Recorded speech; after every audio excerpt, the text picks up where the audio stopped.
అందరికీ నమస్కారం అండి. ఈరోజు మనం మీనరాశి వారి యొక్క జాతక ఫలితాలను తెలుసుకోబోతున్నాము. మీనరాశి వారికి డిసెంబర్ 9 అనగా మంగళవారం నాడు వీరి యొక్క జాతక ఫలితాలను తెలుసుకోబోతున్నాం. అయితే మీనరాశిలో ఎవరైతే ఇప్పుడే కొత్తగా మన ఛానల్ చూస్తున్నారో దయచేసి ఛానల్ సబ్స్క్రైబ్ చేసుకొని వీడియోకి లైక్ చేసి సపోర్ట్ చేయడం మాత్రం మర్చిపోకండి. మరి వీడియోని ఎక్కడ కూడా స్క్రిప్ట్ చేయకుండా చివరి వరకు చూసినట్లయితేనే మీకైతే పూర్తిగా అర్థమవుతుంది. రేపటి రోజున మీ యొక్క రాశి ఫలితాల ప్రకారం మీకు ఏ విధంగా ఉండబోతుందో తప్పకుండా తెలుసుకుందాము. మరి అంతకన్నా ముందుగా ప్రతి ఒక్కరు కూడా ఏదో సమస్య ఉంటుందండి. సమస్యలు ఎవరంటే ఉండరు కదా. అంటే ప్రేమ, పెళ్ళి, ఉద్యోగం, వ్యాపారం, ప్రేమించి మోసపోవటము, నాగదోషము, సంతానం లేకపోవటము, భార్యాభర్తల మధ్య గొడవలు, ధనం నీకలు లేకపోవటము, రాజకీయము, కోర్టు సమస్యలు, మీ మీద చెడు ప్రయోగాలు చేయటము, ఇలా ప్రతి ఒక్కరు కూడా ఏదో సమస్య ఉంటూనే ఉంటుంది. అయితే ఎక్కడెక్కడికో వెళ్ళి జ్యోతిష్యం చెప్పించుకొని నిరాశ చెంది ఉంటే ఒక్కసారి మన గురుగారిని కాంటాక్ట్ అవ్వండి. శ్రీ ఇంద్రకీలాద్రి కనకదుర్గమ్మ ఆశీస్సులతో జ్యోతిష్యం చెప్పాను. మన గురుగారి పేరు వచ్చి పండిత రాజు గారండి. మీరు సంప్రదించిన ఫోన్ నెంబర్ 9730895167. చాలా నమ్మకమైన గురుగారండి. మన గురుగారు స్త్రీ పురుష వశీకరణ చెట్టులో చాలా ప్రత్యేకత గలవారు. మీకు ఎటువంటి సమస్యలున్నా నమ్మకంతో ఒకసారి ప్రయత్నించండి. ఈ గురుగారి ద్వారా చాలామంది లబ్ధి పొందారండి. మేము కూడా మాకున్న సమస్యల్ని ఈ గురుగారి ద్వారా పరిష్కరించుకున్నాము. మీరు కూడా నమ్మకంతో ప్రయత్నించండి. 100% గంటలో పరిష్కారం చూపిస్తారు. దూర ప్రాంతాల్లో ఉన్న వారికి కూడా ఫోన్ ద్వారా తమ యొక్క సమస్యలన్నిటి కూడా స్త్రీ పురుష గుప్త సమస్యలు కూడా మన గురుగారి సమస్యలకు పరిష్కారం చూపిస్తారండి. నమ్మకంతో ఒకసారి ప్రయత్నించండి. ఇక వివరాలకు వస్తే కనుక ఈ రాశి వారికి రేపటి రోజున గురు బలం అనేది విపరీతంగా పెరగబోతుందండి. అందువల్ల మీరు అదృష్టవంతులుగా మారబోతున్నారని చెప్పుకోవాలి. అలాగే మీరు వ్యక్తిగతంగా కూడా ఈ రాశి వారు చాలా మంచివారు. అంటే మనసులో కానివ్వండి, కళ్ళలోనైనా కానీ ఎవరి చెడును కూడా కోరుకునేటువంటి వ్యక్తులు. ఎవరి చెడును కూడా కోరుకోరు. అందరూ బాగుండాలి, మనకేదో ఉన్న దాంట్లో మనం బతుకుచు చక్కగా ఆనందంగా ఉండాలనేదే ఈ యొక్క రాశి వారి ఆశ. ఎందుకు ఎవరిని ఇబ్బంది పెట్టాలి, ఎవరికి ఉన్నదే వాళ్ళు అనుభవిస్తా అని చెప్పేసి చాలా మంచి పాజిటివ్ మైండ్ సెట్తో ఉంటారు. అంతేకాకుండా మీ మనస్తత్వం కూడా ఎలా ఉంటుందంటే జాలి మనస్తత్వం అనే చెప్పుకోవాలి. అలాగే వీరికి ఎదురుగా ఎవరు ఇబ్బంది పడుతున్నా, ఒక మాటలో చెప్పాలంటే శత్రువులు ఇబ్బంది పడుతున్నా కూడా వీరిది బాగా కరిగిపోయేటువంటి మనసు అనమాట. ఎందుకులే పాపం పోనీలని చెప్పేసి వాళ్ళని వదిలేస్తారండి. ఏదైనా సహాయం చేయడానికి ముందుంటారు. వాళ్ళకి ఏదైనా సలహాలు ఇవ్వటమో అలా క్షమించడం వంటి గుణం అనేది ఈ రాశివారు చాలా ఎక్కువగా ఉంటుంది. అలాగే వీరిది ఏంటంటే మంచి నిర్మలమైనటువంటి మనసు. అలాగే వీరి మనసు ఎలా ఉంటుందంటే నీరు ఎంత పవిత్రంగా స్వచ్ఛంగా ఉంటుందో అలాగే వీరి మనసు కూడా అంత స్వచ్ఛంగా పవిత్రంగా ఉంటుందన్నమాట. అలాగే వీరు నీటిని కూడా ఎక్కువగా ఇష్టపడుతూ ఉంటారు. ఎక్కువగా నీళ్ళలో తిరుగుతూ ఉంటారన్నమాట. పదే పదే చెట్టుకు నీళ్లు, మొక్కలకు నీళ్లు పోయేటువంటి ప్రకృతి ప్రియులని చెప్పుకోవాలి. ఇలా ప్రతిసారి కూడా నీటిలో ఎక్కువగా తిరుగుతూ ఉంటారు. అంటే ఎక్కువగా శుభ్రాన్ని కలిగి ఉంటారు. ప్రతిదీ వీరికి ఏంటంటే శుభ్రంగా కనిపించాలి, శుభ్రంగా ఉండాలి. శుభ్రంగా ఉండటం కోసము ప్రతిదీ కూడా చక్కగా అన్నిటినీ నీటితో కడుక్కోవడము, క్లీన్ చేసుకోవడము, ఇలా ఎక్కువగా నీటికి సంబంధించినటువంటి పనులు ఎక్కువగా చేస్తూ ఉంటారు. కావాలంటే మీరు ఒకసారి గమనించుకోండి ఈ రాశివారు. మీరు నీరు అనేది పంచభూతాల్లో ఒకటండి. నీరు మీరెంత శక్తివంతమైంది. అలాగే అంత శక్తివంతమైనటువంటి నీటిలాగా ఈ రాశివారి యొక్క జాతకం ప్రకారం కూడా ఎప్పుడు కూడా వీరి చేతిలో డబ్బు అనేది లేనట్టుగా కనిపించినప్పటికీ వీరికి అవసరానికి చాలా రకాలుగా డబ్బు అనేది చేతిలో ఉంటుంది. మనకు చేపలు ఏంటంటే ధనానికి సంకేతం అండి. అదేవిధంగా ఈ రాశి వారికి ఎప్పుడు నీటి చేపలకి దగ్గర సంబంధం అనేది ఉంటుంది. అన్ని రకాలు కూడా వీళ్ళకి కళలో కూడా వచ్చినా కూడా అన్ని రకాలుగా అదృష్టం వరించబోతుందని చెప్పొచ్చు. ఈ సంకేతం శుభ సంకేతం అండి మనకు అందిస్తుంది. ఇలా ధనాకర్షణ కోసం చేపలు పెంచుకుంటూ ఉంటారు. ఈ రాశి వారు కూడా ఇంట్లో ఎక్వేరియం లాంటివి పెంచుకుంటూ ఉంటారు. అన్ని రకాలు కూడా మంచి జరుగుతుంది. ఇక మనకు ధనం పరంగా కూడా రాబోతుందని చెప్పుకోవాలి. అలాగే వీరేంటంటే వీరి జాతకంలో వీరికి చేతిలో ఎప్పుడు కూడా డబ్బు అనేది ఉంటూనే ఉంటుంది. వీరిలో కొంతమంది కోటీశ్వరులు ఉండవచ్చు, కొంతమంది లేనివారు ఉండొచ్చు. కానీ వీరి దగ్గర మాత్రం ధనం అనేది మాత్రం ఎప్పుడు కూడా ఎంతో కొంత ఉంటూనే ఉంటుంది. అంటే మీరు ప్రత్యేకంగా సేవింగ్స్ అంటే పొదుపు చేసుకోకపోయినా కూడా వీరి అవసరాలకు మాత్రం ఎప్పటికప్పుడు చాలా తేలిగ్గా తీరిపోతూ ఉంటాయి. అది ఈ రాశి వారికి ఉన్నటువంటి అదృష్టం అని చెప్పుకోవాలి. ఇప్పుడు ఎవరైనా ధనం సంపాదించుకునేది ఎందుకండి? ఎవరికైనా కానీ అవసరం తీర్చుకోవడం కోసమే కదా. ఎవరి దగ్గరికి వెళ్ళి దేనికి కూడా ఇబ్బంది అనేది రాకుండా ఉండడం కోసము. అలాగే ఈ రాశి వారికి ఏంటంటే ఎప్పుడు కూడా చిన్న వయసు దగ్గర నుండి చేతిలో డబ్బులు వెనకాల ఎప్పుడు కూడా ఉంటాయి. స్థిరాస్తులు కూడా ఉండకపోవచ్చు. కొంతమంది స్థిరాస్తులు ఉన్న వాళ్ళు ఉంటారు, కొంతమంది లేని వాళ్ళు ఉంటారు. లేని వాళ్ళకైనా కానీ ఏదో ఒక రూపంలో అయితే ఆ దైవం వీరికి ఎప్పుడూ కూడా అవసరం ఉందని చెప్పి అనుకుంటే మాత్రము వెంటనే ఏదో రకంగా వీళ్ళకి డబ్బులు అరేంజ్ అవుతూ ఉంటుందండి. అంత అదృష్టవంతులని చెప్పుకోవాలి. కాబట్టి ఈ రాశి వారు అదృష్టం కలిగినటువంటి వ్యక్తులే కదా. మరి వీరిని ఒక రకంగా చెప్పుకోవచ్చు చాలా అద్భుతమైన వ్యక్తులని. వీరి చేత ఎవరైనా ఏదైనా ఒక పని మొదలు పెట్టించుకున్నా, వారికి ఏదైనా వీరి ద్వారా సలహాలు పొందినా కానీ అభివృద్ధి పాదల్లో బాగా దూసుకుపోతారు.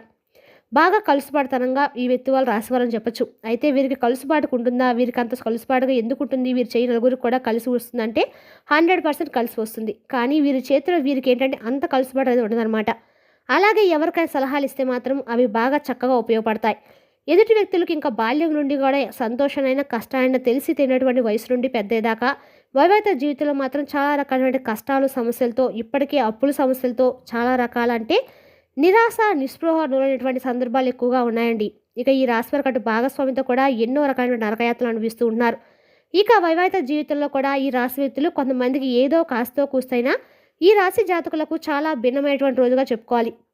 ఎందుకంటే ఈ రాశి వారు చాలా ప్రశాంతమైనటువంటి వాతావరణం మీరు చూడబోతున్నారు. సహాయ సహకారాలు కూడా కొంతమంది దగ్గర నుండి మీకు అందక ఇబ్బంది పడినటువంటి రోజులు కూడా రేపటి రోజు ఒకసారి గుర్తు చేసుకుంటారు. ఎందుకంటే రేపటి రోజు చాలా అద్భుతంగా కొంతమంది నుండి సహాయ సహకారాలు మీకు అందబోతున్నాయి. మీ ఆలోచన విధానం కూడా చాలా అద్భుతంగా ఉంటుంది. భగవంతుని యొక్క సహకారం అనేది రేపటి రోజు మీకు అన్ని విధాలు కూడా ఆనందపరుస్తుంది. మానసిక ప్రశాంతంగా కావచ్చు, కుటుంబ వాతావరణం కావచ్చు, ఇలా బయటకు వెళ్తే మీకు అనుకున్నటువంటి పనులన్నీ కూడా సక్రమంగా జరగడం కావచ్చు, ఇటువంటివన్నీ కూడా మీలో మరింత ఎక్కువగా మానసిక ఉత్సాహాన్ని రేకెత్తిస్తాయి. అలాగే కుటుంబ పరంగా కూడా చాలా రోజుల నుండి ఉన్నటువంటి గొడవలు కావచ్చు, సోదరిమణుల దగ్గర ఉన్నటువంటి గొడవలు ఏదైనా కానీ చిన్నపాటి దూరాలు ఇటువంటివన్నీ కూడా పూర్తిగా సమసిపోతాయి. అలాగే ఈ రేపటి రోజు మీ ద్వారా ఎవరైనా కానీ సలహాలు తీసుకోవడం వల్ల వారికి చాలా వరకు లాభం జరుగుతుంది. అలాగే వారు మిమ్మల్ని జీవితాంతం కూడా గుర్తుపెట్టుకుంటారండి. మీరు చేసేటువంటి సహాయం, మీరు ఇచ్చినటువంటి సలహాలను పదే పదే కొంతమంది వ్యక్తులు నిందలు వేసేటువంటి అవకాశాలు కూడా ఉన్నాయి. కాబట్టి ఎవరికి ఏ విధంగా మనం సలహా ఇస్తున్నాం అనేది కొంచెం జాగ్రత్తగా చూసి ఇవ్వండి. ఎందుకంటే నేటి సమాజం ఎలా ఉంటుందంటే మనం ఎంత మంచిగా ఉన్నప్పుడు కూడా మనకు ఏదో విధంగా చెడు చేయబోతున్నాం అని చెప్పి ఆలోచిస్తూ ఉంటారు. అంటే మంచి రోజులు కూడా లేవండి సమాజం. కాబట్టి మనకు మంచి మనసుతో ఎవరైనా కానీ ఒక సలహా ఇవ్వాలనుకున్నా కానీ ఎటువంటి వ్యక్తులకు ఇస్తున్నామో ఆ వ్యక్తులు నిజంగా మంచివారా లేదంటే మనల్ని గుర్తుపెట్టుకునేటువంటి వ్యక్తులా కాదనేది ఒకసారి గుర్తు చేసుకొని తర్వాత ఏదైనా ఒక సలహా ఇవ్వటం, లేదంటే వారికి ఏదైనా మంచిగా ఇలా చేస్తే బాగుంటుందని చెప్పేసి వారికి చెప్పడం ఇటువంటివి చేయండి. ఇక అలాగే రేపటి రోజు మిమ్మల్ని గతంలో ఎవరైతే అవమానానికి గురి చేశారో, ఎవరైతే తక్కువగా మిమ్మల్ని అంచనా వేశారో అటువంటి వారి యొక్క అంచనాలు కూడా రేపటి రోజు మీరు చిత్త చేయబోతున్నారు. అలాగే ఆ వ్యక్తులకు సరైనటువంటి సమాధానం కూడా అందివ్వబోతున్నారు.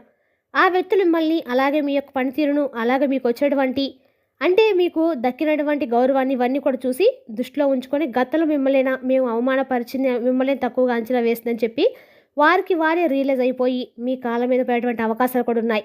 అయితే కొంచెం జాగ్రత్తగా అయితే ఈ విషయంలో పడండి. ఎందుకంటే అటువంటి వ్యక్తులు ఎవరైనా ఎప్పటికైనా కూడా ప్రమాదమే. మీరు జాలి చూపించి మరలా వారిని మీ జీవితంలోకి ఆహ్వానించినట్లయితే వారి ద్వారా మీకు ముందు ముందు రోజులు ఏదైనా ఇబ్బంది కలిగినటువంటి అవకాశాలు అయితే లేకపోలేదు. కాబట్టి అటువంటి వ్యక్తులతో కొంచెం జాగ్రత్తగా మసులుకోండి. ముఖ్యంగా రేపటి రోజున ఎస్ అనేటువంటి వ్యక్తితో కొంచెం జాగ్రత్తగా ఉండండి. ఆ వ్యక్తి ద్వారా మీకు కొంచెం అపాయం జరిగే సూచనలు కూడా కనపడుతున్నాయి. రేపటి రోజు మీ చేతి నుండి కూడా డబ్బు ఉండేటువంటి అవకాశాలు ఉన్నాయి. కాబట్టి ఎంతైనా కానీ అనవసరమైనటువంటి ఖర్చులకు కాకుండా కొంచెం పొదుపు చేసినటువంటి అలవాటు చేసుకోండి. ఒకసారి ఆలోచించుకోండి. అలాగే రేపటి రోజు కొంతమంది వ్యక్తుల దగ్గర అధికమైనటువంటి కోపానికి మీరు గురై ఆ వ్యక్తుల ద్వారా లేనిపోని విమర్శలకు పాలయ్యేటువంటి అవకాశాలు కనిపిస్తున్నాయి. కోపం అనేది కొంచెం తగ్గించుకొని ఎదుటివారిని అర్థం చేసుకునేటువంటి ప్రయత్నం చేయండి.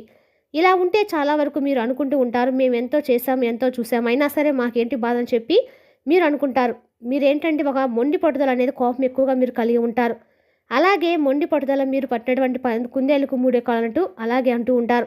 అవతల వాళ్ళు కూడా 3 కాళ్ళు అని చెప్పాలని కూడా మీరు అనుకుంటూ ఉంటారు. మీకేంటంటే ఒక చిన్న ఎవరైనా సరే మిమ్మల్ని ఏమైనా మాట అన్నా కూడా మీరు ఎక్కువ దాన్ని సహించలేరనమాట. అంత యాటిట్యూడ్ని కలిగి ఉంటారు ఈ రాశివారు.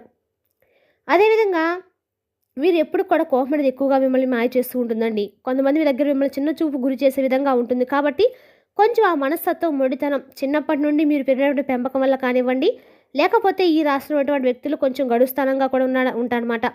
ఆ గడుస్థానం వల్ల కూడా కానివ్వండి, వీళ్ళు ఏంటంటే మీరు అన్నదే ఎదుటివారు కూడా అదే వినాలి చెప్పాలని ఆలోచిస్తూ ఉంటారు. వెంటనే ఇక వాళ్ళు కనుక అలా అనకపోతే వారిపైన కొంత కక్ష పెంచుకుంటారు.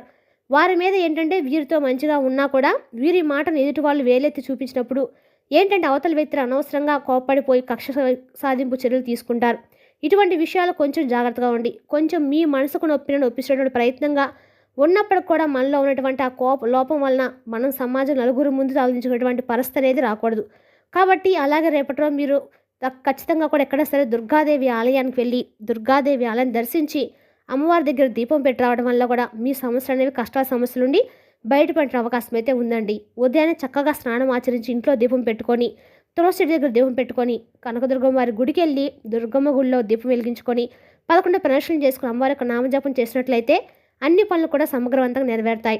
అలాగే మీ యొక్క రక్త సంబంధికులు మీరు ఎవరైనా గమనించినట్లయితే చాలా వరకు కూడా మీకు కొంతమంది వ్యతిరేకంగా మాట్లాడేవారు కూడా రేపటి రోజు వైపు తిరిగి మీతో పాజిటివ్గా మాట్లాడే అవకాశాలు కనిపిస్తున్నాయి.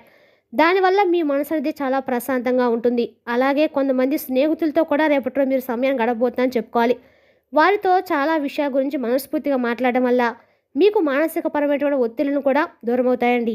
ఇక రేపటి రోజు మీరు చేసినటువంటి స్నానం, దానం, జపం ఇవన్నీ కూడా మీకు 100 రెట్ల అధికమైన ఫలితాన్ని అయితే ఖచ్చితంగా ఇస్తాయి. కాబట్టి రేపటి రోజు మీరు పేదవారికి మీకు తోచినంతగా ఏదైనా దాన ధర్మాలు చేయండి. మూగజీవులకు ఆహారంగా పంచిపెట్టడం వల్ల మీకున్న పాపకర్మలు ఏమన్నా ఉన్నా కూడా తొలగిపోతాయండి. మరి తెలుసునాకండి ఈ రాశి వారి యొక్క జాతక ఫలితాలను తిరిగి రేపటి వీడియోలో మళ్ళీ కలుసుకుందాం. Thank you for watching.